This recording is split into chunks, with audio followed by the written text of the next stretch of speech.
Olá pessoal, e dando continuidade ao estudo e agora se tratando da correção divina, ao invés de fazer todos aqueles resumos dos vídeos anteriores, agora eu vou focar somente nessa passagem de Isaías 66, 1 e 2, com essa seguinte ênfase: que casa me edificareis vós?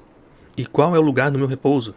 E aqui, como eu já tinha dito no vídeo anterior, eu grifei essa parte em azul, que agora é o que a gente vai tratar aqui, porque a gente já viu a diferença daqueles que temem a Deus e agora aqueles que estão sendo aperfeiçoados no amor. E por conta de estarem sendo aperfeiçoados no amor, passando por várias provações, aqui se encaixa o aflito e o abatido de espírito.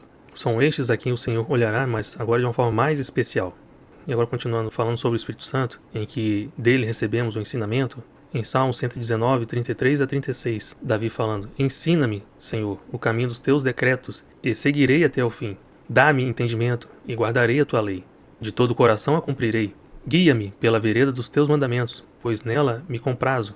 Inclina-me o coração aos teus testemunhos, e não à cobiça. E novamente, quais têm sido os seus pedidos de oração? Se enquadra nisso aqui, de estar pedindo a Deus para te ensinar, te corrigir, te guiar, te inclinar para o que é santo, te santificar.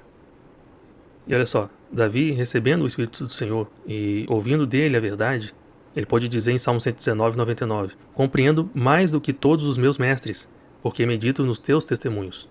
Ele compreende mais do que os rabinos de sua época, muito mais porque agora ele está ouvindo agora do próprio Senhor. E será que o nosso erro também não está no fato de não conhecermos as Escrituras nem o poder de Deus, como Jesus havia dito em Marcos 12, 24?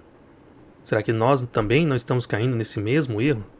Porque não eram somente os saduceus que, não acreditando na ressurreição, e Jesus dá essa bronca a eles. Mas será que isso também não se aplica a nós hoje? E aqui em João 16, 7 a 15, Jesus está falando da função do que o Espírito Santo vai fazer conosco quando ele vier. E diz assim: mas eu vos digo a verdade, convém-vos que eu vá, porque se eu não for, o Consolador não virá para vós outros. Se porém eu for, eu vou-lo enviarei. Quando ele vier, convencerá o mundo do pecado, da justiça e do juízo. Do pecado, porque não creem em mim. Da justiça, porque vou para meu Pai e não me vereis mais. Do juízo, porque o príncipe deste mundo já está julgado. Tenho ainda muito que vos dizer, mas vós não podeis suportar agora. Novamente, era necessário receber o Espírito Santo para conseguir suportar o restante da mensagem de Cristo. E isso também se cumpriu com os apóstolos, mas isso não é exclusivamente para aquele tempo, mas vem até hoje. Quando vier, porém, o Espírito da verdade, o Espírito Santo é a verdade, ele vos guiará a toda a verdade, porque não falará por si mesmo, mas dirá tudo o que tiver ouvido e vos anunciará as coisas que hão de vir. Por isso também que esses estudos que vão terminar em Apocalipse se baseiam nisso também, de coisas que ainda vão acontecer. Ele me glorificará, porque há de receber do que é meu e vou-lo-á de anunciar. Tudo quanto o Pai tem é meu, por isso é que vos disse que há de receber do que é meu e vou-lo-á de anunciar. E novamente lembrando que em 1 João 5,6 fala que o Espírito é a verdade, e também agora em Efésios 6,12, o apóstolo Paulo vai revelar algo que talvez não se tinha conhecimento naquele tempo, dessa mesma forma que hoje podemos ter, porque a nossa luta não é contra sangue e carne, e sim contra principados e potestades, contra os dominadores deste mundo tenebroso, contra as forças espirituais do mal nas regiões celestes. Ou seja, existe uma resistência espiritual que atua nessa região celestial. E isso não é de hoje, a gente pode também ver que o profeta Daniel passou pelo mesmo, porém não significa de forma alguma que devemos orar em pensamento, mas aquilo foi para revelar-nos que existe essa resistência espiritual e que eles estão nessas regiões celestes e que isso também está escrito lá em Apocalipse, de uma forma que a gente precisa entender melhor, porque isso está prestes a acontecer. Sendo que, quando Paulo escreveu isso, Jesus já havia ressuscitado e já tinha subido aos céus. Ou seja, porque lá em Apocalipse 12, 7 a 9, vai descrever de uma batalha que haverá nos céus, em que esses anjos, esses demônios, esses principados, essas potestades, dominadores, eles perderão seus lugares no céu. Muitos acreditam que isso já aconteceu, só que isso ainda vai acontecer. E podemos ver que em Daniel 12, 1, fala que nos últimos dias o anjo Miguel iria se levantar a favor do povo de Deus. Em Apocalipse 12, 7 a 9, quem se levanta ali é o anjo Miguel também. E essa guerra ainda vai ser travada nas regiões celestiais e eles vão perder o seu lugar no céu. E tem um propósito disso acontecer. É um evento que muitos estão esperando, porém não sabem como que realmente vai acontecer. E assim como o Espírito Santo é a verdade, e sem ele não vamos conseguir enxergar a verdade, já que ele mesmo é a verdade, Em 2 Tessalonicenses 2, 7 e 12, Paulo vai dizer assim: com efeito, o mistério da iniquidade já opera, e aguarda somente que seja afastado aquele que agora o detém. Então será, de fato, revelado o iníquo, a quem o Senhor Jesus matará com o sopro de sua boca e o destruirá pela manifestação de sua vinda. Ora, o aparecimento desse iníquo é segundo a eficácia de Satanás, com todo o poder e sinais e prodígios da mentira. Não é de coisas milagrosas, como curar pessoas. É muito mais essa perversão, essa subversão da palavra de Deus, com todo esse poder dele, elas são esses prodígios e sinais de mentira. Isso a gente já falou em outros vídeos. Continuando. E com todo engano de injustiça aos que perecem, porque não acolheram o amor da verdade para serem salvos. É por este motivo, pois, que Deus lhes manda a operação do erro, para darem crédito à mentira, a fim de serem julgados todos quantos não deram crédito à verdade. Antes, pelo contrário, deleitaram-se com a injustiça. É por isso que Deus permite que esses principados, potestades e dominadores atuem nas regiões celestiais, para que essa operação do erro venha revelar realmente o que está no seu coração, provando essas pessoas. Já que você se deleita com a injustiça, ao invés de se aproximar da verdade e ter as suas obras manifestas em Deus, aí você acaba sendo enganado e também ficará para essa grande tribulação. E, novamente, isso não é coisa nova. Lá em Ezequiel 3:20, Deus já fala isso: quando o justo se desviar da sua justiça e fizer maldade, e eu puser diante dele um tropeço, e aí a continuação é ele cair nesse tropeço, né? Ou seja, Deus põe a prova. Não quer dizer que Deus tenta. Deus põe a prova. E através dessa prova, aquilo que realmente está no seu coração acaba sendo revelado. Porém, ainda assim, tem pessoas que não enxergam que estão no erro, porque não receberam o Espírito de Cristo. E reiterando que, se alguém escolhe a ignorância, já está rejeitando o Espírito Santo, porque é ele que traz em nós a mente de Cristo. E em 1 João 2, 15 a 18, se alguém amar o mundo, o amor do Pai não está nele. E eu sei que falando muito do que eu tenho falado aqui nesses vídeos, parece que tem muita coisa errada. Mas, assim como também aconteceu na época de Cristo, em que, para defenderem as suas posições, o seu salário, o seu emprego, crucificaram ele também, eu sei que isso ainda se repete.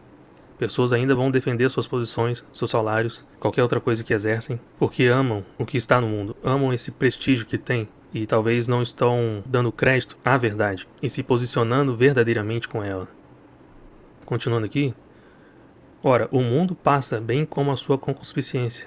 Aquele, porém, que faz a vontade de Deus permanece eternamente. Filhinhos, já é a última hora. Aqui pode parecer estranho, que o apóstolo João já está falando que é a última hora desde aquele momento, quase 2000 anos atrás, mas desde a manifestação de Jesus, da sua morte e ressurreição, a contagem dos últimos dias já começou. E é por isso que, talvez somente agora, Deus está permitindo que possamos conhecer quantos dias são estes. Se já é a última hora, em qual hora nós estamos? E continuando. Como ouvistes que vem o anticristo, também agora muitos anticristos têm surgido, pelo que conhecemos que é a última hora. Essa questão de anticristo, ele não é somente em uma geração. Por conta da operação do erro, cada geração tem os seus anticristos. E eles operam. Porém, chegará um momento em que isso será de forma plena em todo o mundo. E já estamos chegando próximo ao momento em que começarão a dizer paz e segurança. E ao invés do que muitos possam acreditar é que, a partir desse momento, começará a contagem de 7 anos, como o apóstolo Paulo disse, quando disserem paz e segurança, haverá repentina destruição. Então nós vamos ver que, na verdade, quando houver esse acordo de 7 anos, que o anticristo vai fazer, na verdade se passará no máximo 1 mês e meio. Mas isso é preciso explicar com bastante calma mais à frente. Em 1 Coríntios 2, 11 a 13 e versículos 16, Paulo fala de forma bem clara que temos recebido o Espírito que vem de Deus e que ele nos ensina. Esse Espírito ele nos ensina e que nós temos a mente de Cristo e ela só tem como vir através do Espírito Santo. E talvez está sendo estranho eu falar tantas vezes do Espírito Santo como se talvez não tivessem o Espírito Santo, mas se nós não passarmos pelas provações, pela disciplina do Senhor, nós não vamos ser aperfeiçoados no Espírito Santo. E isso de forma a evitar o que Paulo fala em Romanos 8:9. Se alguém não tem o Espírito de Cristo, esse tal não é dele. Em Romanos 12:2, transformai-vos pela renovação da vossa mente. Isso é uma ação, transformai-vos. Não é que Deus transforme vocês, é que nós precisamos querer isso. Então é uma ação, é algo ativo, não passivo. Claro que isso será e deve ser guiado pelo Espírito Santo. Em 1 Coríntios 3, 1 e 2, e novamente, ele fala: leite vos dei, não vos dei alimento sólido, porque ainda não estavam preparados para receberem, ainda estavam ouvindo as coisas como carnais, ainda estavam, como lá em Hebreus também estava dizendo, que novamente estavam necessitando que alguém ensine. Ao invés de eles já serem mestres, eles estavam necessitando de outras pessoas virem a ensinar eles novamente as bases de tudo isso. E avaliem a si mesmos. Será que nós também não estamos nessa mesma situação? Será que realmente estamos recebendo o alimento sólido? Porque, como o nome já diz, aquele que não está preparado para receber o alimento sólido vai ter uma indigestão, vai ser algo estranho no estômago. Não vai ser uma sensação boa, vai ter um estranhamento, vai haver questionamentos: poxa, o que eu comi? O que é que eu tenho ouvido? Será que isso está certo? Ou também vão se questionar: poxa, por eu estar sentindo essas coisas, tudo isso que eu estou ouvindo está errado. Eu não concordo com essas coisas que eu estou ouvindo, porque não está sendo bem digerido por mim mesmo. Mas aí será que você está pronto para receber alimento sólido? E Pedro também diz: desejai ardentemente o genuíno leite espiritual. Ou seja, é necessário ter um início. Talvez não esteja pronto para receber o alimento sólido ainda, mas é preciso começar pelo básico, para que por ele você seja dado crescimento para a salvação. Se é que tendes experiência de que o Senhor é bondoso. E lá em Salmo 34, 8, diz isso: provai e vede que o Senhor é bom. Bem-aventurado todo o homem que nele se refugia. Agora pensa o seguinte: você já pediu para que o próprio Senhor te corrija? Se você não pediu ainda, será que você já provou que ele é bondoso? Se você tem medo ou receio de fazer esse pedido, eu creio que você ainda não sabe, não experimentou que o Senhor, na verdade, é bom. Por que temeriam fazer tal pedido? É porque já conhece a sua própria conduta ou teme que ele não será bom contigo? Em que tipo de Deus você tem crido? Você tem crido que ele realmente é bom? Porque então fazer tal pedido não seria nem estranho e também não seria algo a se temer. E isso nos leva à seguinte pergunta: tratamos Deus como Pai, como ele realmente é ou não? Em Malaquias 1,6 já se tratava disso. O filho honra o pai e o servo a seu senhor. Se eu sou pai, onde está a minha honra? E, se eu sou senhor, onde está o respeito para comigo? Diz o Senhor dos Exércitos a vós outros, ó sacerdotes, que desprezais o meu nome e dizeis: em que desprezamos o teu nome? Aí talvez alguém olhe para esse versículo e está falando: poxa, a mensagem é só para os sacerdotes, é só para os levitas daquele tempo. Será mesmo? Porque em 1 Pedro 2, 5 e 9 a 10, ele vai dizer que nós somos sacerdócio santo, que sois raça eleita e sacerdócio real. Vós sim, que antes não erais povo, mas agora sois povo de Deus, que não tinhais alcançado misericórdia, mas agora alcançastes misericórdia. E se você respondeu que você trata assim Deus como Pai, será que você já fez a mesma oração que o rei Davi? Porque, diferentemente do que muitas pessoas acabam focando somente nos erros de Davi, isso é porque elas não entenderam por que ele é conhecido como o homem segundo o coração de Deus. Ele não é conhecido como o homem segundo o coração de Deus somente porque Deus escolheu ele, ao invés daquela escolha que o povo fez por Saul. O povo escolheu Saul e quem escolheu o próximo rei foi o próprio Deus.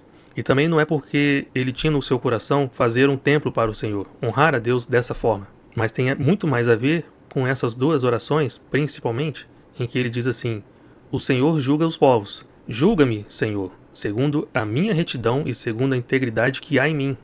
Sabendo que Deus é justo e que ele vai trazer tanto bem quanto o mal, de acordo com o que você tem feito, com a retidão e com a integridade que há em você, então você vai receber tanto bem quanto o mal. E ainda assim ele não teve temor, não teve medo de fazer tal oração.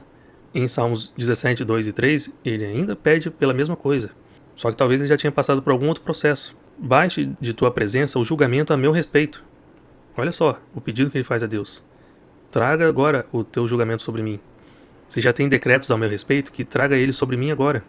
E continua: os teus olhos veem com equidade, sondas-me o coração, de noites me visitas. Prova-me no fogo, e iniquidade nenhuma encontrarás em mim, a minha boca não transgride. E agora por ele estar falando que não há iniquidade nele, e que a boca dele não transgride, é porque ele já passou pela correção divina. E ainda assim, mesmo passando pela correção divina, ele novamente pede ao Senhor: me prove novamente. Por quê? Para que seja aprovado. E sendo ele aprovado, agora sim, ele se torna filho. E apesar de eu não ter colocado aqui, talvez alguns vão se perguntar: poxa, mas e o exemplo do malfeitor, do ladrão, na cruz? Em que com aquele pouco contato que ele teve com Cristo, ele acabou sendo salvo assim mesmo. Pois bem, quando Jesus estava no deserto, o diabo apareceu para ele e disse assim: se você é o Cristo, transforma essas pedras em pães. E quando Jesus estava na cruz, os líderes daquela época também olharam para ele e repetiram o mesmo padrão do diabo: se você é o Cristo, desce da cruz e salva-te a ti mesmo. Um dos ladrões da cruz também disse a mesma coisa: se tu és o Cristo, desce da cruz, salva-te a ti e a mim também. Diferente desse outro que somente no Evangelho de Lucas está descrito dessa forma, em que ele repreende até mesmo o outro bandido falando assim: nem mesmo na hora da morte você teme a Deus? O castigo que recebemos é consequência das nossas ações, mas este aqui não teve pecado nenhum, falando de Cristo, né? E aí ele olha para Cristo, e é certo de que ele já ouviu mensagem de Cristo antes, porque não faz sentido os três estarem morrendo na cruz, olhar só para aquela placa dizendo Rei dos Judeus, e ele achar que o reino de Jesus não é dali, e que ele vai passar a reinar. Mas na verdade ele já ouviu a mensagem que Jesus disse que o reino dele não é deste mundo. E por isso ele olha para Jesus e diz: lembra de mim, pelo menos isso, né? Lembra de mim quando entrares no teu reino. E Jesus fala: hoje mesmo você vai estar comigo no paraíso. Mas, diferentemente dos padrões que os líderes daquela época seguiram, o mesmo padrão do diabo, mesmo ouvindo Jesus dizendo isso, o ladrão na cruz, ele não disse: agora que o Senhor me aceitou, me desce da cruz para não morrer dessa forma, não sofrer dessa forma. Mas o contrário, ele aceitou a correção divina a tal ponto em que ele reconhece que a sua morte é devida, as suas ações, os seus atos levaram a esse julgamento, levaram a essa sentença, e essa sentença é justa. Então ele, de forma alguma, ele pede para ser isento daquela morte. E novamente, muitas pessoas focam somente nos erros do rei Davi, mas eles têm a coragem de fazer a mesma oração? E olha só a importância da correção divina. Em Salmo 118, 18 a 23, o rei Davi vai dizer assim: o Senhor me castigou severamente, mas não me entregou à morte. Abra-me as portas da justiça, entrarei por elas e renderei graças ao Senhor. Esta é a porta do Senhor, por ela entrarão os justos. E a gente vai ver que no Novo Testamento, quem é que diz que é a porta, né? E ele continua: render-te-ei graças, porque me acudiste e foste a minha salvação. E aí ele menciona algo que os apóstolos mencionam, dizendo: a pedra que os construtores rejeitaram, essa veio a ser a principal pedra angular. Isso procede de Deus e é maravilhoso aos nossos olhos. E em 2 Samuel 12, 10 a 14, a gente vê que quando Davi erra, o profeta Natan vai até ele confrontá-lo. E após confrontá-lo, ele percebe o erro que ele fez, o pecado que ele fez, e ele se arrepende. Porém, o profeta ele já havia dito quais as consequências que ele iria receber. Que a espada não se apartaria da casa dele, as coisas que iriam acontecer na própria família dele. E de forma alguma, a gente pode ver que ele pediu a Deus absolvição por isso. O que ele pediu foi que Deus não matasse o filho que já estava sendo gerado dentro daquela pessoa que ele acabou adulterando. E porém a gente vê que Deus rejeitou esse pedido e o menino veio a morrer. Porém, quando mais tarde Absalão se volta contra ele e acontece todas aquelas coisas em sua família, incesto, morte, perseguição, golpe militar, golpe vindo do seu próprio filho, ele não pede a Deus absolvição, porque na verdade Deus já havia profetizado que essas coisas iriam acontecer. E ele aceitou a correção divina. E aí, continuando, quem é a porta? Que ele fala que os justos passarão por ela. Lá em João 10, 9, Jesus diz: eu sou a porta. Se alguém entrar por mim, será salvo. Entrará e sairá, e achará pastagem. A gente vai ver muito mais à frente que existe um conceito nessa expressão entrará e sairá, que vem lá do Antigo Testamento, na época que os hebreus estavam indo no deserto. Em Mateus 7,14, Jesus diz assim: porque a porta, essa mesma porta que os justos passam, é estreita e apertado o caminho que conduz à vida. E são poucos os que se acertam com ela. São poucos os que aceitam a disciplina divina, que se acertam com essa porta. Eu tenho que me afinar, eu tenho que me ajustar para passar por essa porta, então eu vou fazer isso. E aqui está a passagem de Lucas 23, de 35 a 43, do ladrão na cruz que eu mencionei agora há pouco. Agora eu gostaria de fazer a seguinte comparação, porque já vimos que, assim como a mulher, para dar à luz, sente dores de parto, na grande tribulação também se compara a isso, a dores de parto. Porém, eu já ouvi o seguinte, que não existe dor nenhuma para o homem que se assemelha à dor de parto que a mulher sente. O mais próximo disso seria o de cálculo renal, mas não chega nem perto, é o que dizem, né? Sendo que, mesmo a mulher tendo muitas dores no parto, ela, depois de nascer um menino, e é bíblico isso também, ela esquece dessa dor toda, por conta da alegria de ter um bebê no seu colo. E assim também como aconteceu com a gente, em que, saindo da maternidade, a minha esposa falou assim que não queria mais saber de parto normal. E a enfermeira, brincando com ela, falou assim: espera uns 3 meses e você já vai ter esquecido de tudo isso. Isso porque, se a gente perguntar para uma mulher que já teve filho e questionar: você quer ter filho novamente? Você não sabe a dor que você sentiu? Ainda assim você quer ter filho? E aí, dependendo da mulher, pode até mesmo sorrindo responder que sabe que vale a pena. Toda aquela dor valeu a pena.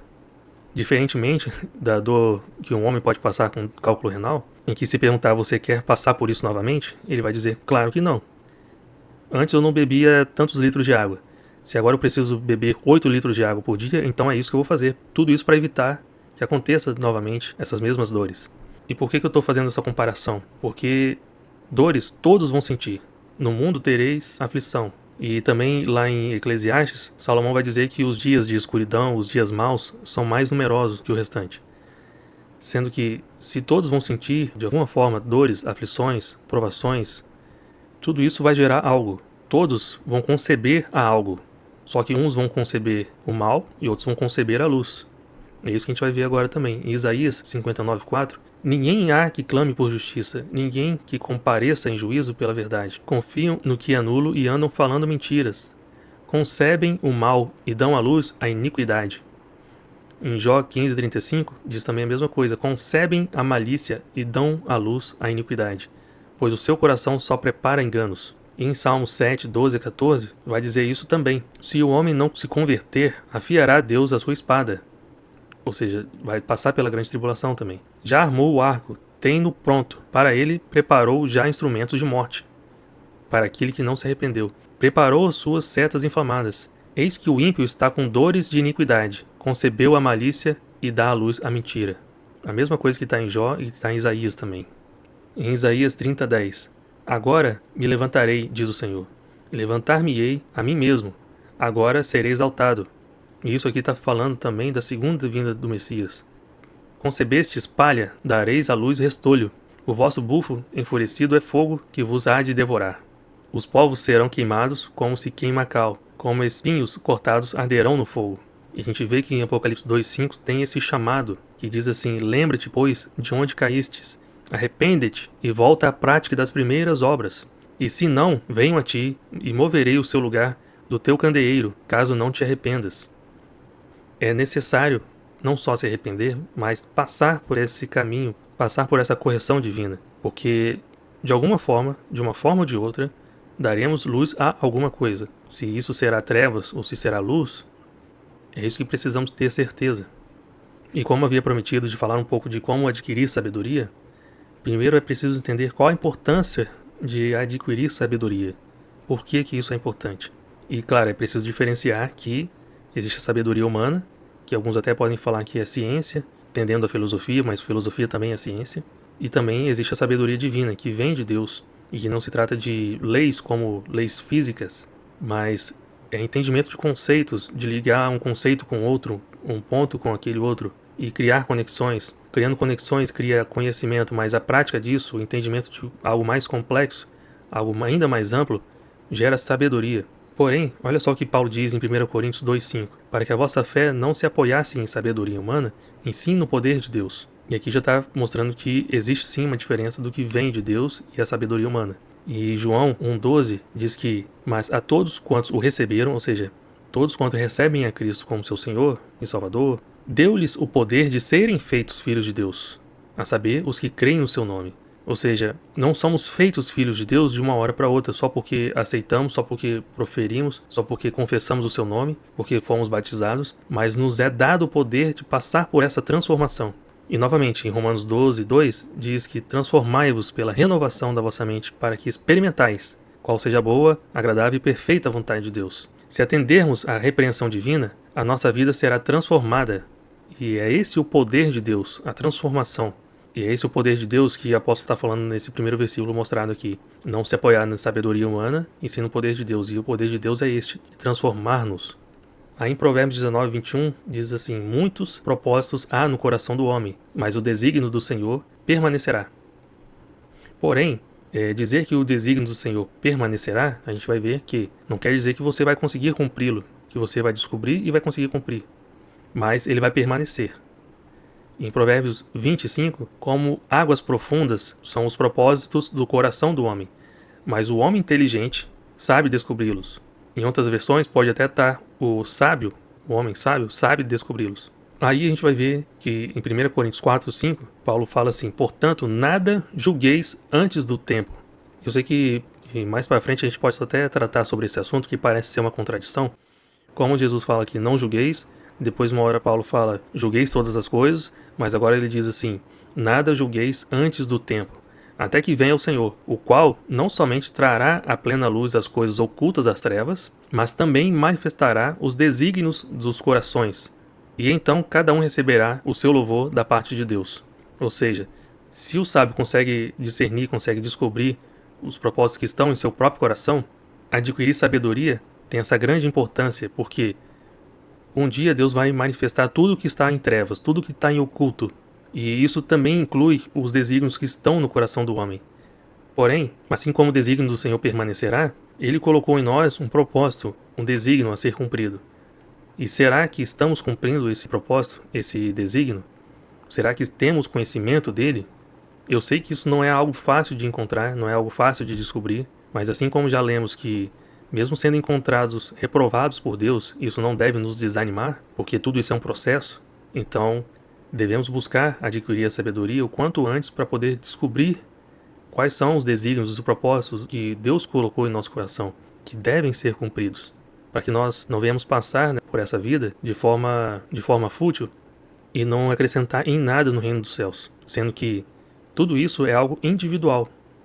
Por isso, novamente, essa é a devida importância de estarmos não só alinhados com o Senhor, mas estarmos ouvindo e recebendo diretamente do Espírito Santo, porque é um tratamento individual, primeiramente, e depois tem o coletivo. E lembrando que a gente já falou no vídeo passado, em Provérbios 1,7, diz que o temor do Senhor é o princípio da sabedoria, mas não o fim. E que em 1 João 4,18 diz que aquele que teme não é aperfeiçoado no amor. E em outras palavras, se tememos sermos corrigidos por Deus, então não seremos aperfeiçoados no amor, e Ele mesmo é o amor, né? Sendo que em Provérbios 10:12 diz que o ódio suscita contendas, mas o amor cobre todas as transgressões. E é isso que Deus faz com aqueles que aceitam a repreensão divina, cobre multidão de pecados. Em Gálatas 5:6 diz que a fé atua pelo amor. Ela só atua se for por meio do amor. E em 1 Coríntios 13 a gente vê que se não tiver amor, nada serei e nada disso me aproveitará. Em 1 Coríntios 8:3, se alguém ama a Deus, esse é conhecido por ele. Você quer ser conhecido por Deus? Assim como lá em 1 Coríntios 13 a gente já leu que agora eu conheço em parte, mas um dia eu conhecerei como sou conhecido. E aqui Paulo está falando, se alguém ama a Deus, esse é conhecido por ele. E não tem como sermos conhecidos por ele se não for através do amor. E o amor corrige. E quais outras evidências de que o temor ele é só o princípio, mas não o fim? Em Hebreus 4,16 diz, acheguemo-nos, portanto, confiadamente junto ao trono da graça. Não é temeradamente, mas confiadamente. Em Tiago 4,8, chegai-vos a Deus e Ele se achegará a vós outros. Purificai as mãos, purificai só é comando, não é algo passivo. Purificai as mãos, pecadores, e vós que sois de ânimo dobre, limpai o coração. Hebreus 10:22, aproximemo-nos com sincero coração, em plena certeza de fé, tendo o coração purificado de má consciência e lavado o corpo com água pura. E em Lucas 1:74 e 75, ali é o cântico de Zacarias, o pai de João Batista. Ele fala algo ali que já estava prevendo tudo isso, de concedermos a liberdade das mãos dos inimigos, e isso não é somente inimigo físico, né?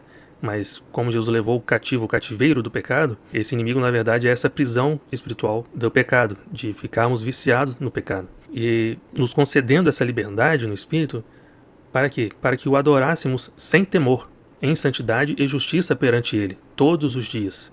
É esse o propósito de Jesus ter levado o cativeiro, para que agora não sejamos mais servos que temem, mas sejamos aperfeiçoados no amor de Deus mediante a fé por meio do Espírito Santo. E aí Tiago 1,5 diz, se porém algum de vós necessita de sabedoria, peça a Deus, que a todos dá liberalmente e nada lhes impropera, e ser-lhes-á concedida. E aí a gente vê que em 1 João 5,14, ele diz assim, esta é a confiança que temos para com ele, que se pedimos alguma coisa segundo a sua vontade, ele nos concede. Sendo que quando eu li essa primeira vez, me pareceu um pouco estranho, porque eu tenho que saber então qual é a vontade de Deus. Mas aí se eu souber qual é a vontade de Deus para que eu peça algo, e que ele me dê, então, na verdade, eu não vou pedir algo que é para mim, não vou pedir algo meu, e é por isso que é certo que eu vou receber. Então não vou pedir algo para mim mesmo, para eu me esbanjar, porque essa não seria a vontade de Deus. Porque se o amor a dinheiro é a raiz de todos os males, o dinheiro pode me corromper, não é o dinheiro que ele quer me dar, mas, com certeza, o que ele quer é que passamos pela correção, e aí sim vamos adquirir a sabedoria. E sendo essa a vontade de Deus, e se pedirmos isso é certo que vamos receber. Não é algo intangível. mas isso é certo, porque essa é a vontade do Pai. Em João 3,63, Jesus diz: as palavras que eu vos tenho dito são espírito e são vida. E a gente já viu que lá em Apocalipse ele fala que eu disciplino e corrijo a quantos amo. Então tanto a correção quanto a disciplina faz parte. E porque Jesus foi assunto aos céus, ele está à destra do Pai, ele nos envia o seu Espírito para passarmos por todo esse processo. E lá em Jó 32:8 está escrito assim: na verdade, há um Espírito no homem, e o sopro do Todo-Poderoso o faz sábio. E nós sabemos já que o Espírito Santo é o sopro. A palavra sopro e Espírito, na verdade, o sopro divino, né? É o Espírito divino. E que ele também é conhecido como vento, né? Igual a gente viu que naquela conversa que Jesus teve com Nicodemos. O vento sopra onde quer, não é onde eu quero. Ele sopra onde ele quer. E então, qual é o primeiro passo? Em Provérbios 20:23, que a gente já viu, mas vamos rever, a sabedoria ela clama. E o que exatamente ela clama? Atentai à minha repreensão. Eis que derramarei copiosamente para vós outros o meu espírito, e vos farei saber as minhas palavras. Mas, primeiro, é preciso atentar à repreensão. Então ele fará você saber as suas palavras. Então você irá adquirir a sabedoria. Mas qual é o contrário disso? Mas porque clamei e vos recusastes? Porque estendi a mão e não houve quem atendesse? Antes rejeitastes todo o meu conselho e não quisestes a minha repreensão? Também eu me rirei da vossa desventura. E em vindo o vosso terror, eu zombarei. Em vindo o vosso terror como a tempestade, em vindo a vossa perdição como um redemoinho, quando vos chegar o aperto e a angústia. Então me invocarão, mas eu não responderei. Procurar-me-ão, porém não me hão de achar. Novamente, é o oposto que está lá em Isaías 58:9, em que, se nós atendermos à repreensão divina, se nós passarmos a sermos filhos de Deus, fazendo as obras de Deus, fazendo a vontade do Pai e as mesmas obras que Ele faz, então, quando chegar momentos de angústia, passaremos, e isso também é certo, e quando clamarmos, Deus é que vai dizer: eis-me aqui, porque estamos fazendo a vontade dele mesmo, não a nossa. E para aqueles que rejeitam a repreensão divina, aqui continua: porquanto aborreceram o conhecimento e não preferiram o temor do Senhor, que no qual a gente já disse que é o princípio e não o fim, não quiseram o meu conselho e desprezaram toda a minha repreensão. Portanto, comerão do fruto do seu procedimento e dos seus próprios conselhos se fartarão. Os nécios são mortos por seu desvio. Novamente, tem pessoas que acreditam que certas coisas Deus não se importa. E nisso já está se desviando. E vão acabar morrendo se continuarem nesse caminho, se não se acertarem. E aos loucos, a sua impressão de bem-estar os leva à perdição. Tem pessoas que aprovam a si mesmas. Elas se convencem que estão salvas, que são salvas e que não há nada mais que precisa ser feito. Porque são salvos pela graça e não por obras, então não tem nada que precisa ser feito. Não precisam passar pelas provações, pela correção divina para adquirir sabedoria, adquirir o Espírito Santo, para receber e ouvir as suas palavras, para entender o que o Pai faz, para ser transformado de, ao invés de servos, amigos de Deus. Porém, aqueles que passam pela disciplina divina, que recebem a sabedoria do seu Espírito Santo, ele diz: mas o que me der ouvidos habitará seguro, tranquilo e sem temor do mal. Aqui a gente já vê que o temor acaba. Uma hora ele acaba. Ele não é o fim, ele é o princípio, mas não é o fim. Sendo que existem verdades que são difíceis demais para que venhamos ouvir de outro ser humano. Talvez, na melhor das intenções, alguns líderes tentam te admoestar, tentam te consertar, te auxiliar nessa correção divina. Porém, existe um limite humano, porque pode ser que existam verdades tão profundas em que você precisa ser consertado, que você necessita ouvir do Espírito Santo. Porque se você ouvir de outro ser humano, ou você vai passar a odiar ele, ou, além de recusar a repreensão divina, pode até mesmo se afastar da fé, abandonar a fé, semelhantemente ou igualmente à apostasia. E eu achei interessante trazer esses comentários rabínicos sobre 2 salmos, que também reflete isso que a gente está estudando aqui. Referente ao Salmo 3, algum sábio escreveu assim: quando vem um castigo sobre o homem, que ele não renegue essa admoestação, pois pode ser que por causa do seu pecado, ele seria merecedor de sofrimento ainda maior. Mas Deus abençoado fez uma bondade para com ele. Em outras palavras, se vier o castigo sobre você, não negue, não rejeite, porque pode ser que, por conta das suas ações, os seus pecados, Deus na verdade faria sobre você algo ainda pior. Mas Ele, querendo te abençoar, já está amenizando a correção sobre você. Mas é preciso aceitar de bom grado, porque talvez alguns pensem que, poxa, mas se alguém passou por essa vida sem ter esse conhecimento, ela não seria salva? Mas já ouviu pessoas que já passaram por essa vida, passaram por muitas dificuldades, muitas aflições, porém, ao invés de negarem, na verdade, elas foram gratas, porque entenderam que todas as coisas cooperam para o bem daqueles que amam Deus. E nesse todo, não exclui nada, não exclui as aflições, não exclui as provações. Então, tendo o coração grato a Deus, por isso que já está acontecendo, ela já está aceitando a correção divina. E deixando claro, Jesus ele pagou o preço da morte e do inferno.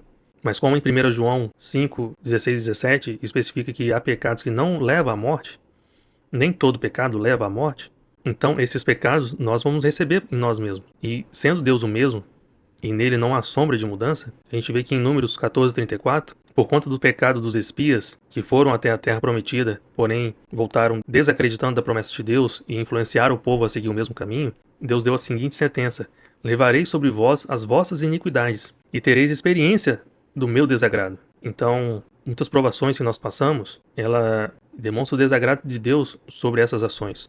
E Deus, na sua misericórdia, ao invés de nos pagar na mesma moeda, Ele está nos dando uma oportunidade de sermos corrigidos, de sermos aperfeiçoados nele mesmo. E Ele mesmo é o amor. E olha o que também foi escrito referente ao Salmo 4. Se Deus beneficia aos que lhe causam ira, quanto mais aos que seguem o seu caminho. Então é por isso que não devemos temer a correção divina, e de muito menos solicitar, de ansiar, de orar por ela, de pedir, traga sobre mim. Isso jamais deveria ser uma preocupação, mas eu sei que isso é difícil. Aqueles que nunca pensaram nisso, porque infelizmente isso não tem sido pregado nas igrejas dessa forma, com esse entendimento. Então agora dizendo isso abertamente, as pessoas vão achar isso estranho, poxa, parece que está gostando do sofrimento. Mas isso faz parte do Evangelho eterno de Deus. Nós precisamos ser aperfeiçoados, porque sem santificação não veremos a Deus. E a intenção de Deus é fazer Ele de nós a sua própria habitação. E não tem como sermos feito a habitação dele se nós não formos santos. E como o próprio Cristo já disse que Ele disciplina e corrige a quantos ama, essa santificação não vem se não tiver uma correção divina. E por tudo isso ser difícil, é preciso agora olhar para dentro de si e se perguntar: eu estou rejeitando essa palavra, eu estou rejeitando essa mensagem? Se eu estou fazendo isso, eu estou fazendo por quê? Todas essas referências ditas aqui não fazem sentido para você? De alguma forma acham que isso foi adulterado? Porque se não foi adulterado, e eu estou apresentando aqui palavras de Deus, assim como o apóstolo Paulo questionou aos Gálatas, eu também perguntaria: tornei-me porventura vosso inimigo por vos dizer a verdade? Porque ele havia também escrito em 1 Coríntios 2,14 que o homem natural não aceita as coisas do Espírito de Deus, porque eles são loucura. E aí tudo isso aqui tem sido apresentado. Está parecendo loucura aos seus olhos? E que o homem natural, na verdade, ele não pode entender essas coisas, porque elas se discernem espiritualmente. É preciso ter o Espírito Santo para começar a entender o Evangelho de Deus, o Evangelho eterno de Deus. E para confirmar que a gente não é transformado, feito filhos de Deus de forma instantânea, Paulo também diz em Gálatas 4,19: meus filhos, por quem de novo sofre as dores de parto, até ser Cristo formado em vós. Até mesmo Paulo, o próprio apóstolo, está disposto a sofrer pelos Gálatas até que Cristo seja formado neles. Ou seja, tem duas coisas aqui. O apóstolo aceita sofrer para que outros sejam aperfeiçoados no Senhor, e que esse aperfeiçoamento significa que Cristo seja formado em nós. É necessário que Cristo seja formado em nós, e isso não vem de uma hora para outra. Essa formação, essa transformação não é imediata. E Pedro diz em 2 Pedro 1,19, temos assim tanto mais confirmada a palavra profética, e fazeis bem em atendê-la, como uma candeia que brilha em lugar tenebroso, até que o dia clareie e a estrela da alva nasça em vosso coração. Fazeis bem se você aceitar a repreensão divina, a disciplina divina, para que quando o dia clareie, essa estrela da alva nasça em nossos corações. E como Jesus já havia dito em Mateus 11,15, e também te vê várias vezes nas cartas às igrejas em Apocalipse, e tem todas essas referências aqui, quem tem ouvidos para ouvir, ouça. E o que isso também quer dizer? Que não devemos usar os nossos ouvidos para filtrar o que é mais confortável, o que é aceitável ou não. Separando o que é aceitável de acordo com seus desejos, vontades e personalidade. Mas ouvir a verdade divina que nos desafia, nos confronta e nos convoca a mudanças. Dessa forma, quando nós ouvirmos a verdade, ela não vai ser bela, não vai ser algo agradável, porque vai nos desafiar, vai nos confrontar a ter uma mudança de mente, a ter uma transformação, a nos achegarmos à luz e nossas obras serem manifestas. E se essas obras são más, nós deixamos de fazer as obras más e passamos a fazer a vontade do Pai, produzindo frutos para o reino. E esses frutos vão ser conhecidos, eles são conhecidos porque são gerados em Deus. E assim como nas cartas escritas às igrejas de Apocalipse, em Apocalipse, que fala: quem tem ouvidos, ouça o que o Espírito diz às igrejas. Não é o que os líderes estão dizendo, não é o que eles acham que é certo ou que é errado, mas é o que o Espírito está dizendo. E relembrando o que Jesus falou com a mulher samaritana, que o Pai procura os adoradores que sejam adoradores em espírito e em verdade, porque Deus é espírito e importa que os seus adoradores o adorem em espírito e em verdade. E isso significa sem fingimentos, sem aparências. Não é porque eu estou na igreja, estou cantando e eu acho que estou adorando a Deus. Qual é a mudança de vida, qual é a mudança de comportamento que está tendo em você? Porque se está tendo mudanças, aí que você está adorando a Deus. É assim que você está adorando a Deus. Quando há mudanças. Porque se você vai à igreja, ouve palavras que podem até ser palavras da verdade, mas volta para casa e nada muda, você não adorou a Deus.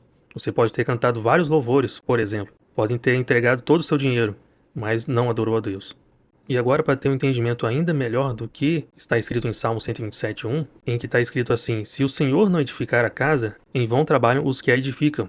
E isso quer nos dizer que, se não for o próprio Deus que nos edifica a habitação para Ele mesmo, em vão trabalharam os apóstolos, os profetas, os líderes, qualquer que sejam, inclusive aqueles que operaram milagres. Em vão trabalharam todas essas pessoas.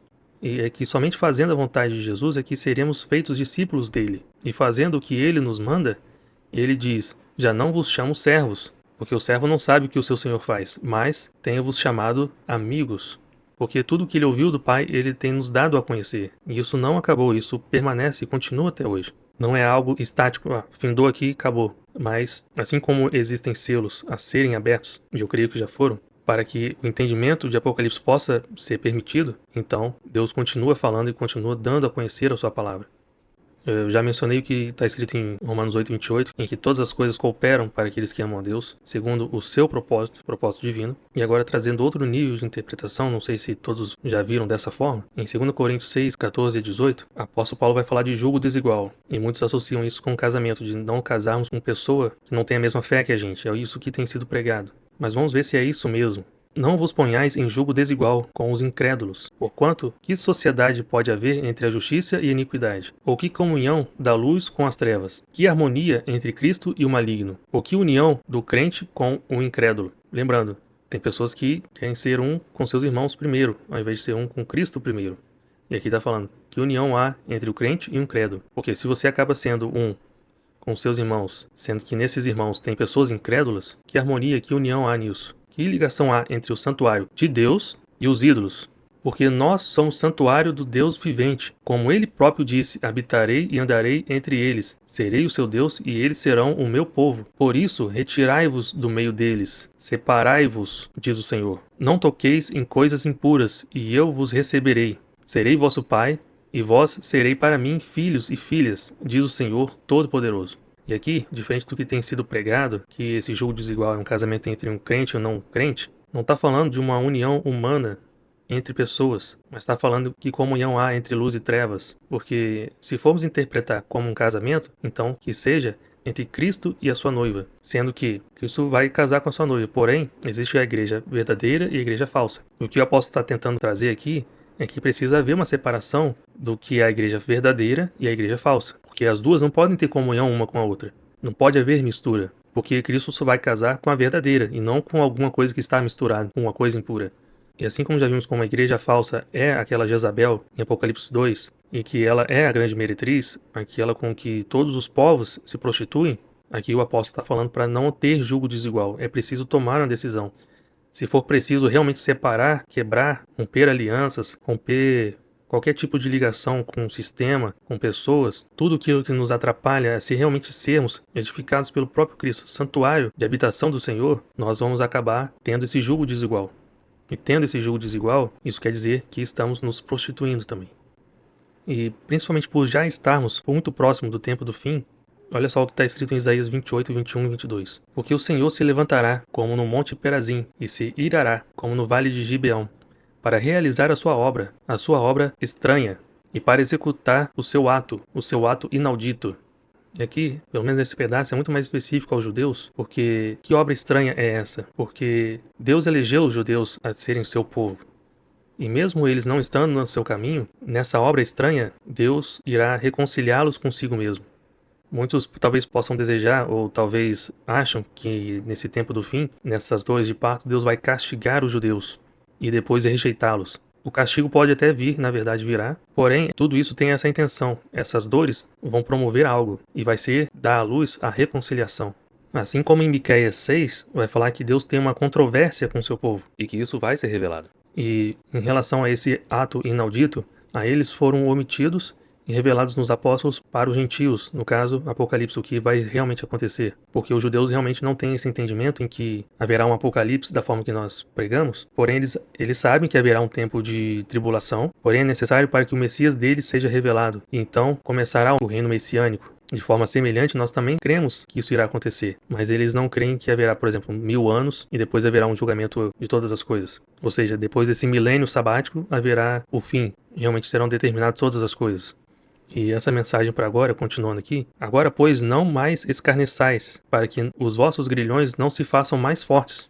Temos ouvido aqui palavras da verdade, pedindo a correção do Senhor. Não escarneçais dessas coisas, porque se fizerem, esses grilhões se tornam ainda mais fortes, sendo presos nessa operação do engano que o próprio Deus envia. Porque já do Senhor, o Senhor dos Exércitos, ouvi falar de uma destruição, e essa já está determinada sobre toda a terra. E em Jeremias 13:16, dai glória ao Senhor, vosso Deus, antes que ele faça vir as trevas. Ou seja, isso é certo, isso irá acontecer. E antes que tropecem os vossos pés nos montes tenebrosos, antes que, esperando vós luz, ele a mude em sombra de morte e reduza a escuridão. Muitos talvez vão ser pegos de surpresa por conta disso também. Não só porque estavam esperando serem arrebatados, serem transformados em luz, mas na verdade vão ficar para um tempo de tribulação e Deus vai mudar tudo isso em sombra de morte e escuridão. Lembrando que a morte é necessária para que possamos nascer de novo. E agora no final, para aqueles que não acreditaram ainda, eu vou mostrar o exemplo de vida do próprio apóstolo Paulo e tudo aquilo que ele passou, pelo menos aquilo que ele relatou, escrito, em 2 Coríntios 11, 23 a 27. Vocês são ministros de Cristo? Falam como de fora de mim. Eu, ainda mais, apóstolo Paulo falando. Em trabalhos, muito mais em prisões, em açoites, sem medida, em perigos de morte, muitas vezes. 5 vezes recebi dos judeus uma quarentena de açoites menos um, isso porque os judeus têm o número 40 como algo muito importante, completo, então os açoites são sempre dados até 39, pelo menos naquela época. Fui 3 vezes fustigado com varas, uma vez apedrejado. Em naufrágio, 3 vezes. Uma noite e um dia passei na voragem do mar. E isso não significa que ele passou 3 dias e 3 noites dentro da água do mar aberto. Mas como um náufrago pode ficar em cima de pedaços de madeira e conseguir sobreviver durante esse tempo de 3 dias. Porque senão poderia morrer por hipotermia, né? E aqui ele não relata que houve algo milagroso, que algum anjo apareceu ali com ele e deu calor para ele, fornecendo energia de alguma forma, que ele pudesse sobreviver durante esse tempo, como se fosse algo milagroso, como se algum milagre tivesse acontecido. Muito pelo contrário. Em jornadas, muitas vezes, em perigos de rios, em perigos de salteadores, em perigos entre patrícios, em perigos entre gentios, em perigos na cidade, em perigos no deserto, em perigos no mar, em perigo entre os falsos irmãos. Veja bem, isso também é perigoso. Em trabalhos e fadigas, em vigílias, muitas vezes, em fome, em sede, em jejum, muitas vezes, em frio e nudez.